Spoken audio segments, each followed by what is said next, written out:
अंतवंत इमे देहा नित्यस्योक्तः शरीरिणाः अनाशिनो अप्रमेयस्य तस्मात् युध्यस्व भारत। तो ये 18वां श्लोक हम आगे चर्चा करेंगे दूसरे अध्याय का। और ये श्लोक क्या है, इसमें भगवान क्या कह रहे हैं? तो भगवान कह रहे हैं कि अंतवंता, अंतवंता मतलब जिसका नाश होता है, नाशवान।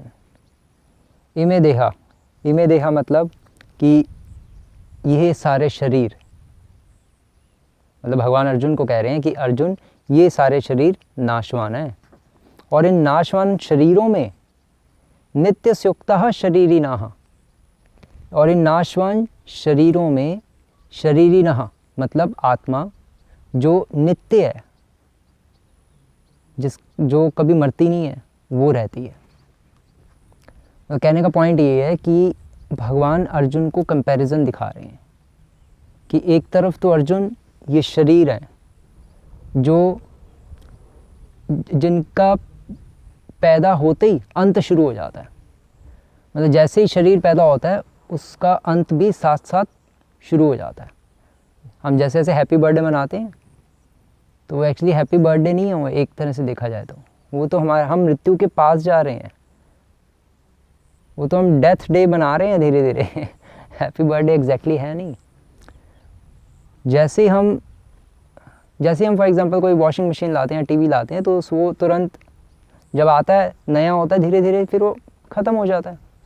तो उसी तरह से शरीर जैसे ही पैदा होता है ये धीरे धीरे ख़त्म होना शुरू हो जाता है। अंतवंतः, इसका अंत शुरू हो जाता है। अंतवंतः मतलब अंतवान, ये अंतवान है, ये ख़त्म होगा ही होगा, इसका अंत होगा ही होगा, इसको कोई नहीं बचा सकता अर्जुन।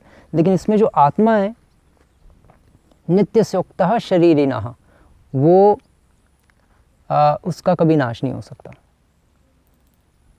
तो इसलिए, और आत्मा शरीर में रह रही है, ये बहुत इनकम्पैटिबल सिचुएशन है। ये कंपैटिबल सिचुएशन नहीं है, मतलब ये तो उसी तरह से हो गया कि मछली मॉर्निंग वॉक कर रही है किसी पार्क में जाके, कैसे हो सकता है? नहीं हो सकता ना। मछली पानी में रहती है और बाहर नहीं रहती। उसी तरह से जो आत्मा है, आत्मा का इस संसार से कोई रिलेशन नहीं है। आत्मा का रिलेशन तो भगवान से है और वो भगवान के धाम में रहने वाली वस्तु है। यहाँ तो अपने पाप कर्मों के कारण फंस गई है और इसलिए उसको दुख मिलते हैं। और अंतवंत इमे देहा, ये जो अंतवान शरीर है ये विभिन्न शरीरों में रहती है। और शरीर क्या है? शरीर तो बस जिस तरह से एक कैदी की ड्रेस होती है उसी तरह से हम सब कैदी हैं और ये शरीर हमारी ड्रेस है। और हम सब कैदी, जैसे एक कैदी कभी तिहाड़ जेल से छूट के और फिर बाहर निकलता है और फिर कुछ गंदे काम करता है, फिर दोबारा से जेल हो जाती है, फिर किसी और जेल में चले जाता है। उसी तरह से हम इस शरीर में रहते हैं, इस शरीर रूपी तिहाड़ जेल में रहते हैं और फिर इसमें रहकर हम भक्ति नहीं करते, कुछ गंदे काम करते हैं, तो हमें दोबारा से फिर जेल में डाल दिया जाता है, किसी दूसरे शरीर में डाल दिया जाता है, किसी और जेल में डाल दिया जाता है। और ये जेल की हमारी ड्रेस है। तो इसलिए हमें बहुत ध्यान से इस संसार में रहना चाहिए, इन चीज़ों का ध्यान रख के। कर्म क्या है, अकर्म क्या है, वो सारी चीज़ें हमें नोट करनी चाहिए अपने माइंड में। तो लेकिन वो अभी मैं पॉइंट डिस्कस नहीं करूँगा, वो अगले श्लोकों में आएगा। और फिर भगवान कह रहे हैं कि मतलब भगवान के कहने का मतलब है कि तुम शोक मत करो अर्जुन, क्योंकि आत्मा तुम इनके शरीरों को सोच रहे हो कि नुकसान नहीं पहुंचाओगे अपने मामा चाचे ताऊओं को, लेकिन ये तो सब शरीर तो मरेंगे ही मरेंगे और आत्मा कभी मरती नहीं है। तो तुम शोक किसके लिए कर रहे हो? ये तुम्हें शोभा नहीं देता। क्यों नहीं देता? क्योंकि तुम भारत, तुम भरतवंशी हो, तुम भरत महाराज की डायनेस्टी में आते हो। क्यों उनकी नाक कटवा रहे हो अपने वंश की? प्रभुपाद भगवान कह रहे हैं इस श्लोक में भारत मतलब एक्चुअली भारत जिनके नाम से महाभारत पड़ा है, युद्ध का नाम, और जिनके नाम से इस देश का नाम भारत पड़ा है। एक्चुअली पहले तो पूरे भारतवर्ष था। तो भारत किसे कहते हैं? भारत मतलब भरत महाराज कौन थे? तो भरत महाराज, जिनके नाम से भारत पड़ा, भरत महाराज कुरु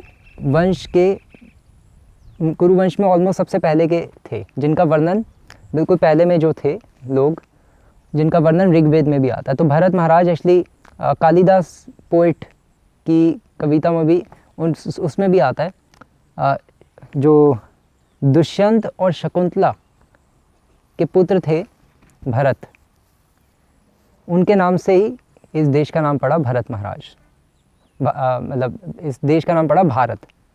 तो ये जो भरत महाराज थे, इनका महाभारत में तो आदि पर्व में तो वर्णन आता ही है, और कालिदास भी अपनी उसमें पोइट जो है अपने उसमें वर्णन करते हैं दुष्यंत और शकुंतला का, और फिर उनके बेटे का। और उनके बेटे, और भरत महाराज के बेटे थे भूमन्यु, जो भारद्वाज ऋषि के यज्ञ द्वारा प्रकट हुए थे, ऐसा वर्णन आता है। और कुछ और भी तो एक तो मेन पॉइंट ये है। और ये भरत महाराज इसलिए इतने करेजियस थे, इतने साहसी और इतने शूरवीर थे कि वो खेलते किसके साथ थे बचपन में, आप बिलीव नहीं कर पाएंगे। वो खेलते थे शेर के साथ, शेर और चीताओं के साथ खेलते थे। और खेलते हुए क्या करते थे, उनका जबड़ा खोलते थे और उनके दांत गिनते थे और उनको थप्पड़ मार के उनको कहते चल जा तू। मतलब शेर के साथ खेलते थे। मतलब इतने साहसी और इतने शूरवीर थे, इसलिए तो बार बार अर्जुन को कहा जा रहा है कि यार तुम इतने साहसी और शूरवीर व्यक्ति की डायनेस्टी में आते हो, तुम इतने कायरों की तरह और नपुंसकों की तरह बात कर रहे हो, तुम्हें ये शोभा नहीं देता। ये यहाँ पर इसलिए भगवान भारत कह रहे हैं अर्जुन को। और फिर श्लोक में आगे आ रहा है अनाशिनो अप्रमेयस्य। तो भगवान बता रहे हैं कि ये शरीर नाशवान है, इसलिए, और ये शरीर नाशवान है, और आत्मा क्या है, आत्मा अनाशिनो, कभी भी नहीं मरती, इसको कभी भी मारा नहीं जा सकता। क्यों? क्योंकि मध्वाचार्य अपनी टीका में लिख रहे हैं इसलिए नहीं मारा जा सकता क्योंकि इसके साथ, क्योंकि इसको जो एनर्जी जो प्रोवाइड कर रहा है वो परमात्मा कर रहे हैं, हमेशा परमात्मा इसके साथ ही रहते हैं, इसलिए आत्मा को नहीं कोई मार सकता। जैसे प्रहलाद महाराज को एनर्जी कौन प्रोवाइड कर रहा था? नरसिंह भगवान। इसलिए हिरण्यकशिपु प्रहलाद महाराज का बाल भी बांका नहीं कर पाया। उसी तरह से इस आत्मा के साथ, क्योंकि हमेशा परमात्मा रहता है, इसलिए इस आत्मा का कोई बाल भी बांका नहीं कर सकता, इसलिए इसको अनाशिनो कहते हैं।